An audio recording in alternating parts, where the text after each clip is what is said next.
You ever do that thing where you open your banking app, not because you want to, but because your brain is like, hey, let's ruin our mood real quick. It's like 11:47 p.m., you're brushing your teeth, and suddenly you remember your rent is due, your car insurance is due, your credit card payment is due, and your paycheck already feels spoken for. So you check the balance. And it's not zero, but it's also not relaxing money. It's like, if I get a flat, I'm spiritually finished money. Meanwhile, you scroll Instagram and see someone you know take a week-long trip to Mexico, buy a new SUV, and somehow also have a kitchen renovation. And you're sitting there thinking, we make the same salary. How are you doing this? Am I missing a secret bank account? Is there a second paycheck I forgot to pick up? Here's the twist that messes with people.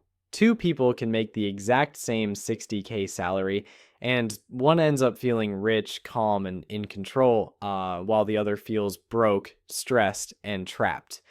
And yeah, I know. Rich on 60K sounds ridiculous at first, but stay with me. My name is Boniface, and I spend way too much time thinking about money, human psychology, and why perfectly smart people keep repeating the same financial patterns that quietly keep them stuck. And look, if you're tired of making decent money but still feeling behind, and you actually want a simple framework that makes your paycheck feel bigger without needing a magical raise, hit subscribe and give this video a thumbs up if it helps you out. Because by the end of this, you're going to see exactly why the difference between rich and broke on the same income has almost nothing to do with luck, and almost everything to do with a few invisible decisions that most people never realize they're making. Sound familiar? Does that make you a little uncomfortable? Good. It should. Let me paint you a picture. Two people, same salary, same city, same age, same 60K a year. Let's call them Alex and Jordan. Alex makes 60K and constantly feels broke. Jordan makes 60K and somehow feels steady.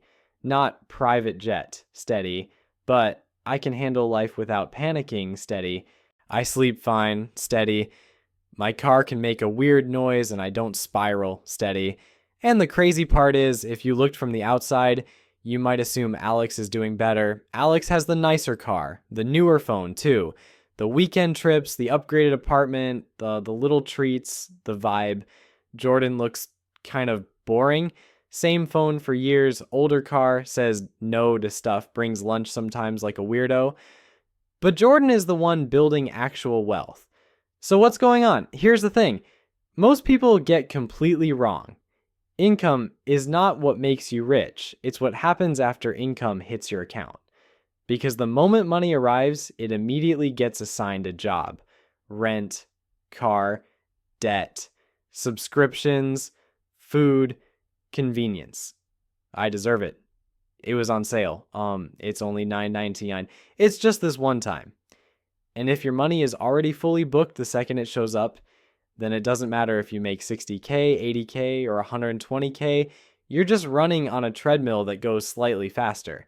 So let's talk about the real difference between rich and broke on the same salary. Not motivational poster stuff, real stuff with numbers, with behaviors, with the uncomfortable little patterns that don't look dramatic day to day, but compound over years like a snowball rolling downhill. First, we have to talk about the paycheck illusion, because 60K a year sounds like a lot until you actually live inside it. You know, $60,000 a year is about $5,000 a month before taxes, and depending on where you live, your benefits, your health insurance, your state taxes, like your take home might be, say, around $3,700 to $4,100 a month. Let's just call it $3,900 a month hitting your account. All right. Now, if you're already thinking that's basically what I take home, yeah, this is about to feel personal. Alex and Jordan both get $3,900 a month, same starting point. But the moment that money lands, Alex treats it like water in a bucket with holes. Jordan treats it like a limited supply they need to protect. And that's the first big shift. Broke isn't always about not having money. Broke is about having money that can't stay. It leaks out. It drips out through little commitments you barely notice because each one by itself doesn't seem insane, until you add them up and realize you've built a monthly lifestyle that requires every dollar to show up on time or the whole thing collapses. Let's look at Alex's life. Alex rents a nicer place because honestly, it feels like progress. It feels like adulthood. And when you're working hard, you want your home to feel good. So Alex pays $1,050 a month for rent. Then there's the car. Alex didn't buy the car outright. Nobody does. That would be too calm.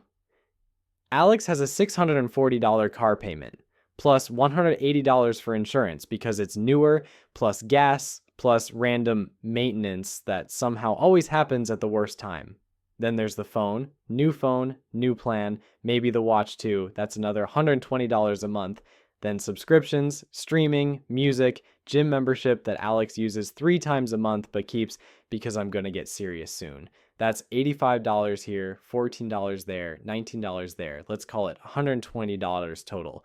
Now food. Alex eats out a lot, not because Alex is lazy, because Alex is tired, and ordering food feels like relief. It feels like you're buying back a little bit of peace after a long day. So food, coffee, delivery fees, little snacks, that can easily be $550 to $700 a month. Then the credit cards, because when the month gets tight, the credit card is the emotional band-aid. Minimum payments, maybe $250, so let's do some rough math. Rent, $1,950 car plus insurance, $820 phone, 120 subscriptions, 120 food and eating out, 650 minimum debt payments, 250, that's $3,910. Alex's take home was $3,900, so Alex is technically running a negative budget, and it doesn't even include clothes, gifts, emergencies, haircuts, parking, tolls, medicine, random Amazon orders, weddings, birthdays, and the fact that life will absolutely not cooperate with your spreadsheet. So what happens? Alex survives by juggling a little credit card float, a little I'll pay it next paycheck, a little it's fine, but it's not fine because the stress is constant. It's like living with a countdown timer in the background.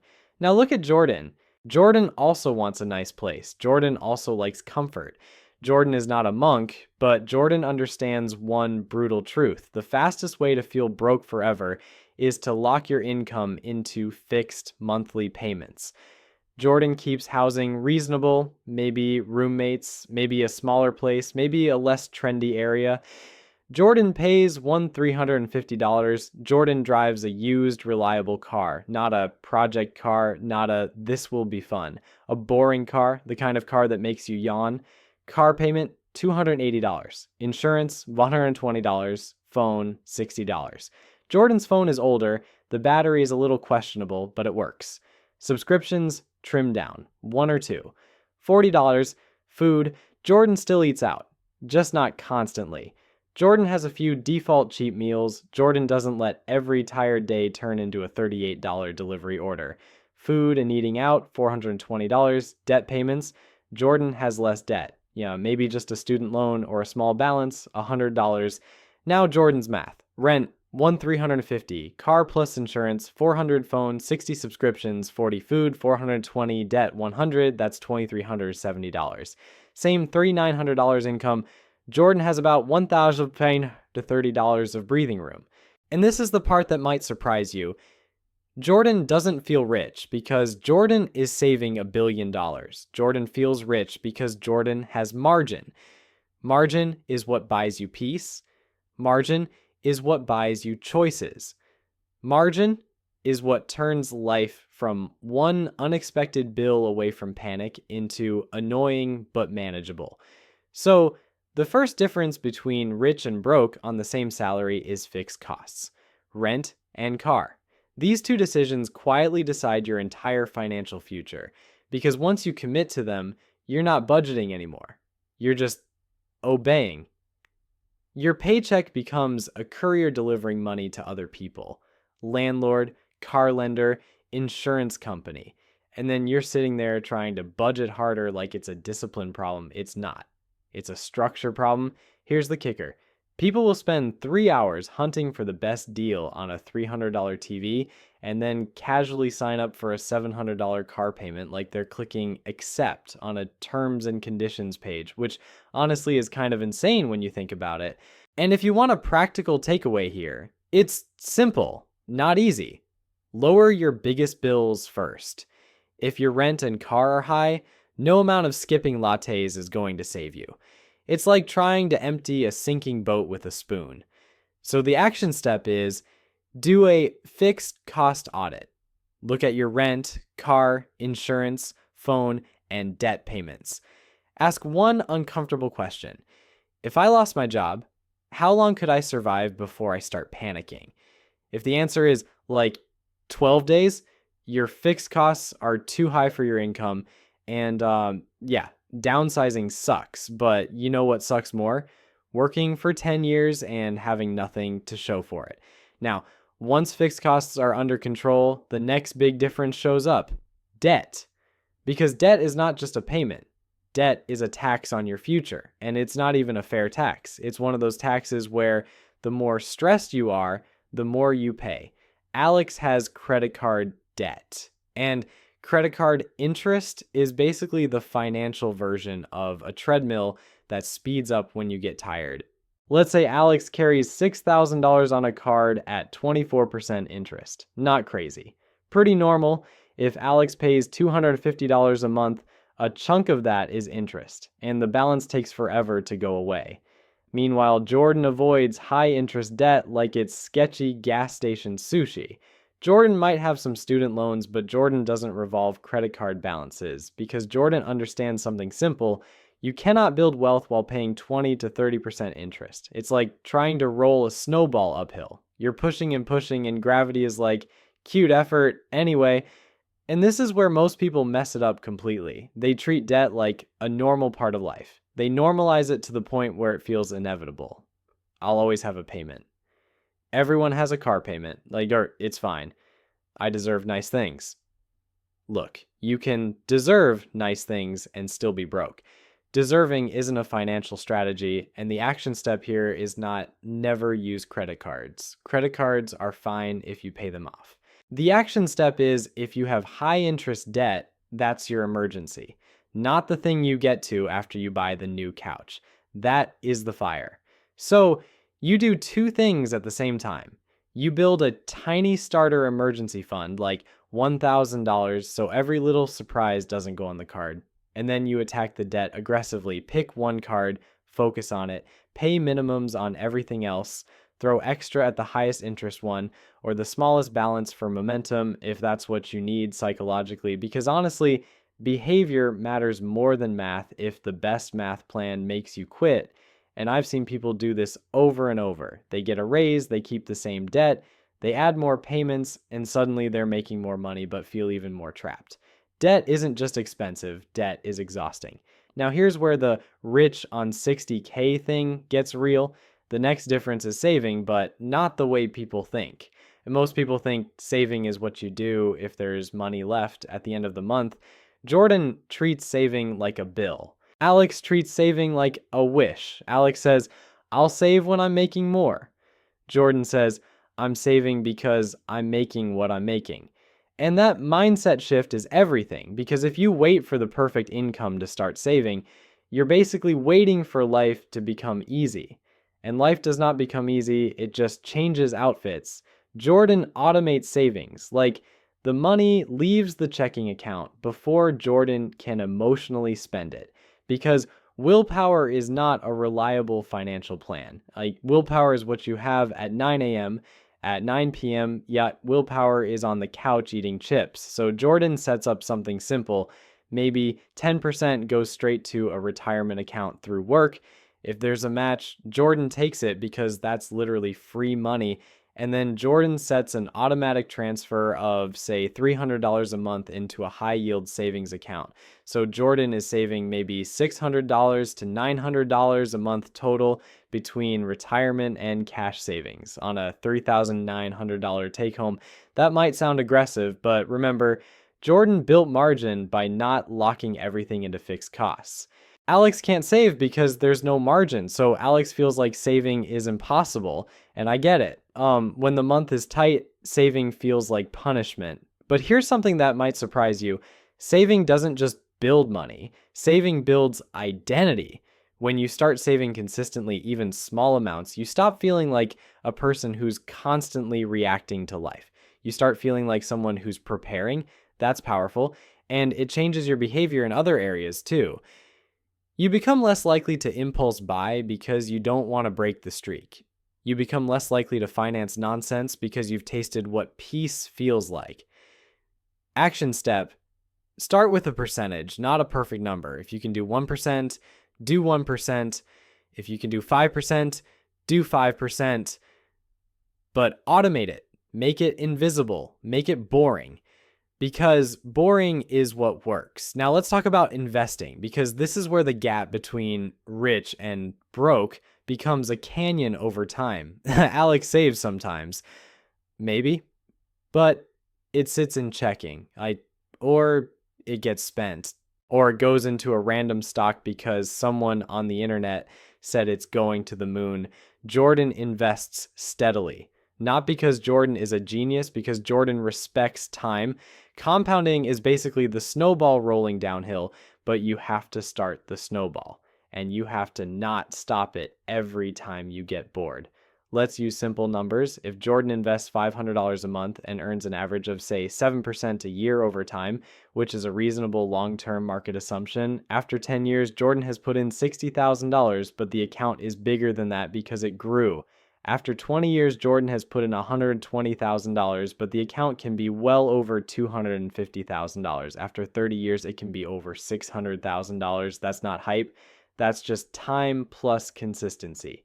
Meanwhile, Alex invests nothing or invests inconsistently, or Alex invests when the market is exciting, then panic sells when the market is scary, which is the financial equivalent of planting a tree, digging it up every month to check if it's growing, and then getting mad that it keeps dying. And yeah, this part might sting a little. The biggest reason people don't invest is not lack of knowledge, it's fear. Fear of doing it wrong, fear of losing money, fear of being bad at money.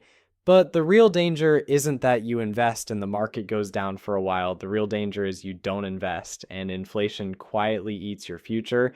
So what's actionable here? Start simple. If you have a 401k or workplace retirement plan, start there. Contribute enough to get the match if there is one. If you don't have that, a Roth IRA can be a great option for many people, but the key is not the account type. The key is consistency. Pick a broad, low-cost index fund approach if you want to keep it simple.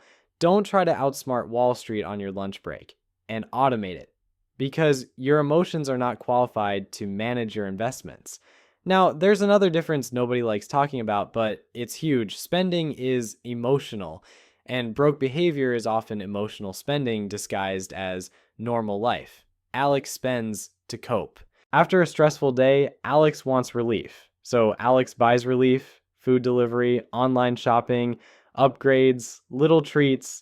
And again, I'm not judging, I get it. But if you use spending as emotional regulation, your finances will always feel chaotic. Jordan still enjoys life, but Jordan separates enjoyment from impulse. Jordan has planned fun money, a set amount. Like Jordan spends it without guilt because it's within the plan. Alex spends without a plan and then feels guilt, stress, and confusion. So Jordan isn't disciplined like a robot. Jordan is structured like an adult. And the action step is surprisingly simple. You need a stress plan that doesn't involve your credit card. When you're tired, you will default to convenience. So build convenient alternatives, keep easy meals at home, have a free hobby, take a walk, call a friend, gym, anything. Not because you're trying to be perfect, because you're trying to stop your bank account from being the place you dump your emotions. Now, let's talk about lifestyle inflation, because this is where people truly get trapped. When Alex makes a little more money, Alex upgrades life immediately. Better apartment, better car, better everything. So the new income doesn't create wealth. It creates a new normal. And then when something goes wrong, Alex has zero cushion because the whole paycheck is committed. Jordan upgrades slower. Jordan lets income increases widen the margin first. This is a massive psychological difference. Alex's question is, what can I afford monthly? Jordan's question is, what does this cost me long term? Because monthly payment thinking is a trap. If you only look at monthly payments, you can afford almost anything. You can afford a $900 couch if it's only $39 a month. You can afford a $45,000 car if it's only $650 a month. You can afford a phone upgrade if it's only $25 a month. And then one day you wake up and realize you have 14 only payments. Your life is a subscription, and you are the product. Jordan avoids financing lifestyle. Jordan doesn't finance furniture. Jordan doesn't do buy now, pay later for shoes. Jordan doesn't turn every want into debt. Because Jordan understands the real flex is not owning stuff. The real flex is having options. And this is the part nobody ever tells you. Rich people on normal salaries aren't buying more stuff. They're buying more freedom. They're buying the ability to quit a job, move to a different city, handle emergencies, take a break, help family, say no. That's what wealth is. It's stored choices. Now, one more shift that ties everything together. Jordan tracks money differently. Alex tracks money emotionally. Alex feels broke. So Alex assumes things are bad but doesn't look closely. Or Alex looks closely once, feels overwhelmed, and then avoids it for 3 months like it's a dentist appointment. Jordan looks at money regularly but casually, like checking the weather, not obsessing, not panicking, just staying aware, because awareness prevents those oh no moments, and surprises are what create financial stress. So Jordan has a simple system: bills account, spending account, savings account. Yeah, nothing fancy. And Jordan does a quick check once a week. 10 minutes. What's coming up? What did I spend? Am I on track? And that's enough to stay in control. Action step: give your money some categories. Even if you keep one checking account, at least mentally separate what's for bills, what's for saving, what's for spending, and set a weekly money check-in. Put it on your calendar. Make it boring, because consistency is what builds wealth. Okay, so where does this leave you? Because I know what you might be thinking. Cool story. So basically, I need cheaper rent, no debt, and lots of saving. Great. Let me just go do that in 5 minutes. No, this is not about becoming perfect overnight. This is about making a few key decisions that change the direction of your money. Think about your financial life like a heavy boulder uphill. If your fixed costs are too high, you're pushing that boulder straight up a steep mountain every month. If you lower fixed costs, it's still uphill, but the slope is gentler. If you eliminate high interest debt, the boulder gets lighter. If you automate saving and investing, you're not pushing as hard because momentum starts helping you, and eventually the boulder starts rolling on its own. That's what people mean when they say money gets easier. It's not magic, it's physics. Now, let's land this. The reason one person feels rich and another feels broke on the same 60K salary is not because one is morally superior or smarter. It's because one built a life with margin and one built a life with maximum commitments. One person used money to buy comfort today over and over until tomorrow became expensive. The other person used money to buy freedom later, little by little, until today became calmer. And look, you don't have to fix everything this week, but you do have to start. Start by lowering fixed costs, because that's the foundation. Start by stopping the financial bleeding, because debt interest will quietly eat your future. Start by automating a small amount into savings, because your future self deserves a buffer between you and chaos. Start investing consistently, even if it's small, because time is either your best friend or your worst enemy. And most importantly, start becoming the kind of person who treats money like a tool, not a mood, because your future self is real. They're not a vague concept. They're you, just older, with a back that hurts a little more, with less patience for chaos, and with a deep desire to feel safe. And your future self is counting on the decision you make today.